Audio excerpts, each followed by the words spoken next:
हाँ। पहले तो सुनिए मैम, आप थोड़ा सा अपने अंदर की जो थोड़ा सा घबराहट है उसको खत्म करिए, और ना हो तो मैं आपकी मदद कर दूं। बोले हनुमान जी महाराज की। एक बार तुम भी बोलो, बोले हनुमान जी महाराज की। एक बार फिर से बोलो, हनुमान जी महाराज की। आप पॉजिटिव है, बोल सकते जैसे ये शरीर, हाँ ये तो एक पुतला है। बिल्कुल। अब इसके अंदर क्या है? ये तत्वों से बना हुआ शरीर है। तत्वों से बना हुआ शरीर है जी। इसके अंदर क्या, अंदर पूछ रहे हैं आपसे? अंदर किस रूप में पूछना चाहेंगे? इसके अंदर ये किस के द्वारा ये चल रहा है? ये परमेश्वर के द्वारा, भगवान के द्वारा चल रहा है।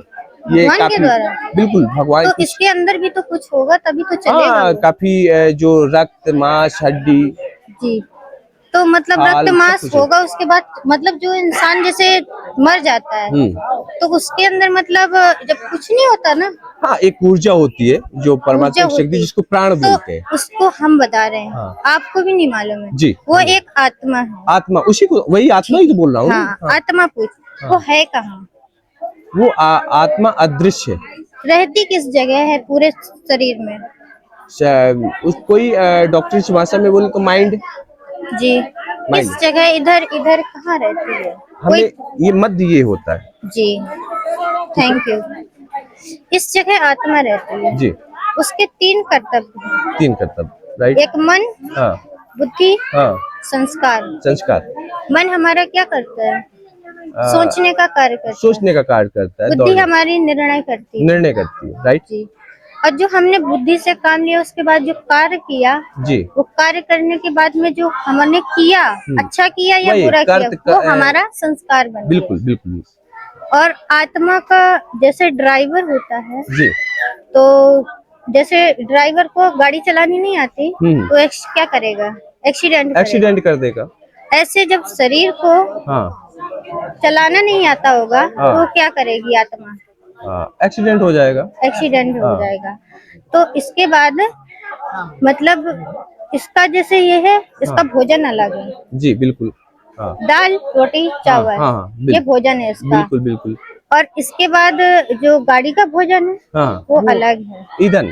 ऐसे ही जैसे इसका है तो मतलब इसके गुण अलग हैं। बिल्कुल बिल्कुल। इसके गुण अलग है। आत्मा के गुण क्या होते हैं? आत्मा के गुण आप ही बताएं तो हमसे बेहतर आप ही बता पाएंगे। नहीं, कुछ आप बताइए, उसके बाद जो राइट होगा तो हम बताएंगे। नहीं, हमारा तो ये कहा गया कि जो पंथ पग धरे खगेशा छीन हुई विद्युत लोलीसा, यानी मानव शरीर जो गलत कार्य या अच्छा कार्य करता है उसी प्रकार से आत्मा पवित्र और अशुद्ध हो जाती है। यही आत्मा का कार्य है। आत्मा को जिस प्रकार आप ले जाओगे या जिस प्रकार मानव शरीर कार्य करने लगेगा उसी प्रकार से वो वैसा बनता चला जाएगा। जिस प्रकार हम शिक्षा के अध्ययन पर जाते हैं तो हम शिक्षक बन जाते हैं, हम विपरीत दिशा में जाते हैं तो आत्मा आपके साथ में, जिस प्रकार हार्ट और माइंड दोनों चीजें एक दूसरे से कम्बिनेशन है, इसी प्रकार शरीर और आत्मा का कम्बिनेशन। अच्छा, 1 सेकेंड। जब ये आत्मा ऊपर से आई थी तो परमात्मा ने भेजा था, तब इसको क्या गुण दिए थे? अब ये तो आप ही मुझसे बेटर बता चाहिए क्योंकि इस माध्यम आपको से नहीं मालूम। हाँ आप बताएं। इस आत्मा का जो पहला गुण है वो शांत स्वरूप। शांत स्वरूप, सबको शांति देना। हाँ सबको शांति देना। लेकिन अब ये क्या कर रही है आकर? अभी तो शांत खड़ी है। इस कलयुग में क्या कर रही है आत्मा आकर? अलग अलग प्रकार के, अब जिसके अंदर अशांति फैला रही है। अशांति हर आत्मा नहीं फैला रही है। नहीं, कुछ आत्माएं फैला रहे हैं। हाँ ये बात आपकी राइट है। Very good. हाँ, उसका कर्म तो था ना, उसका गुण तो था शांत स्वरूप। बिल्कुल बिल्कुल। उसके बाद सुख स्वरूप, सबको सुख देना। अब यहाँ लोग क्या करते हैं? एक दूसरे को दुख देते हैं। बिल्कुल। और एक आनंद स्वरूप, आनंद से रहना है, लेकिन वो आनंद से नहीं रहती है। क्यों? क्योंकि जाकी रही भावना जिसी प्रभु मूरत दिखी तुम तैसी। आप बोलते जाइए, मैं आपको उदाहरण देती हूँ। सुख शांति आनंद, प्रेम स्वरूप है आत्मा। तो ये प्रेम से कितना रहते हैं? प्रेम कौन सा कलयुग में?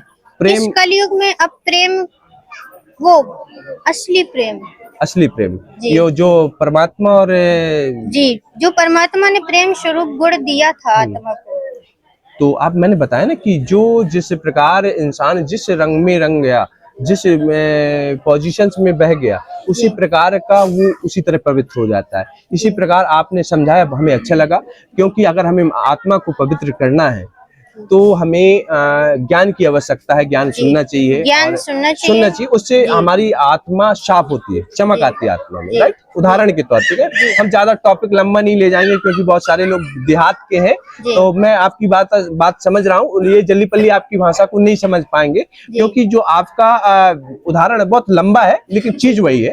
अभी भी यहाँ कार्य किया जा रहा है, लोगों को शांत रहने की शिक्षा दी जा रही है, लोगों को मदिरा इत्यादि का सेवन छुड़वाया जा रहा है।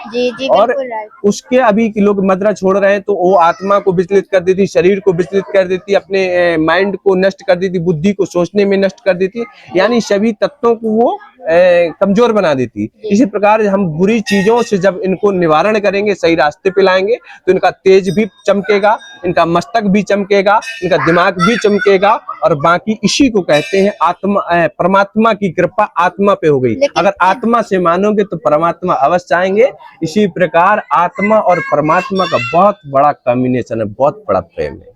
तो बोलिए हनुमान जी महाराज की।